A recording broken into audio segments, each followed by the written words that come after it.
Hello friends, मैं CTP के कुछ वेरी वेरी इंपॉर्टेंट क्वेश्चंस लेके आया हूँ जो सीटेट में पीवाईक्यू में आ चुकी है।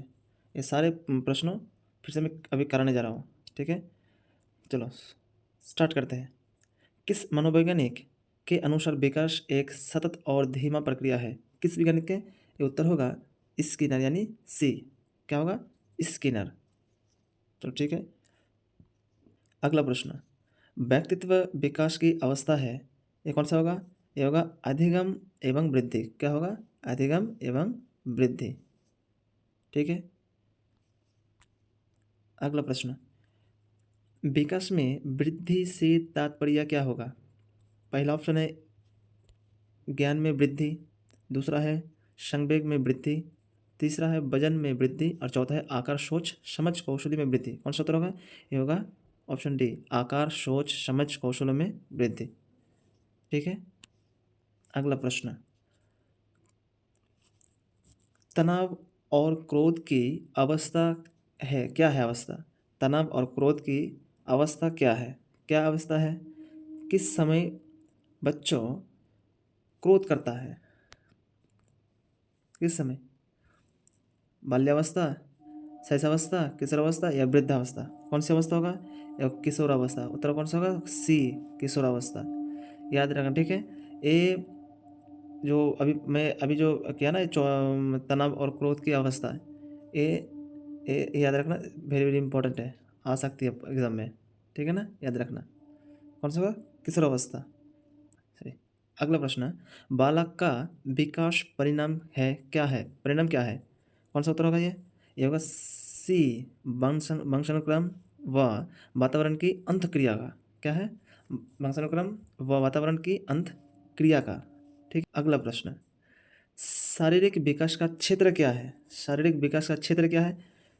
किससे हमारा शरीर को विकास होता है? किससे? स्नायुमंडल से, स्मृति से, अभिप्रेरण से या समायोजन से? इसमें कौन सा उत्तर होगा? ये कौन सा होगा? ए होगा, स्नायुमंडल से। कैसे होगा? स्नायुमंडल से हमारा शरीर का विकास का क्षेत्र धीरे धीरे विकास होता है। ठीक है, याद रखना। अगला प्रश्न। संपट लिखते समय सबसे महत्वपूर्ण क्या है? क्या उत्तर होगा?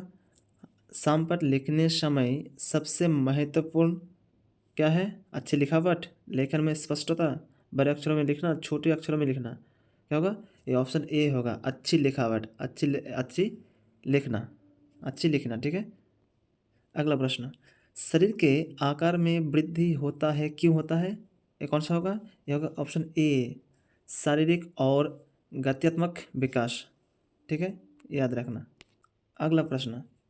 पियाजे के संज्ञानात्मक विकास के अनुसार संवेदी क्रियात्मक अवस्था होती है, ये कौन सा उत्तर होगा? जन्म से 2 वर्ष तक, 2 से 7 वर्ष तक, 7 से 11 वर्ष तक, यानी 11 से 16 वर्ष तक। कौन सा उत्तर हो गया?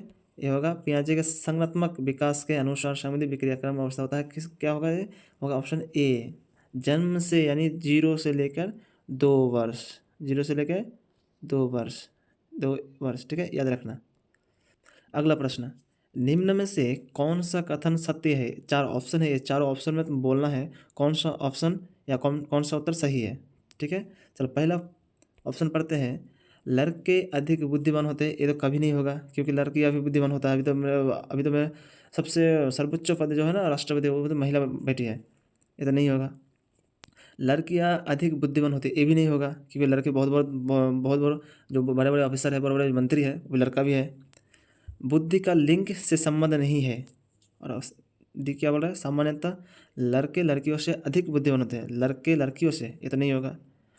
कौन सा होगा? बुद्धि का लिंग, बुद्धि का लिंग से संबंध नहीं है, ये सही है।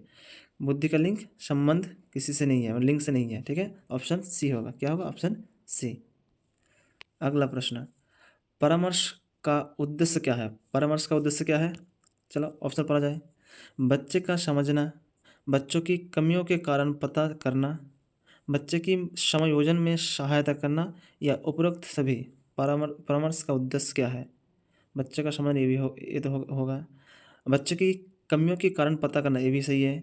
बच्चे की समायोजन में सहायता करना, ये भी सही है। यानी कौन सा उत्तर होगा? उपरोक्त सभी, यानी तीनों ही उत्तर होगा। कौन सा? ए, बी और सी, तीनों ही आंसर उत्तर होगा। ठीक है, याद रखना।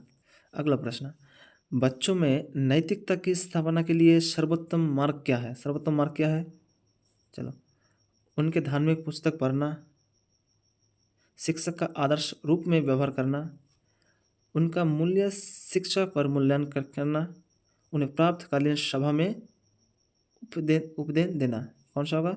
बच्चों में नैतिकता की स्थापना के लिए सर्वोच्चतम मार्ग क्या है? ये कौन सा उत्तर होगा? ये होगा बी, शिक्षक का आदर्श रूप में व्यवहार करना। क्या होगा? व्यवहार करना। चलो ठीक है। शिक्षा में फ्लोवेल का महत्वपूर्ण योगदान का विकास है, किसका विकास है?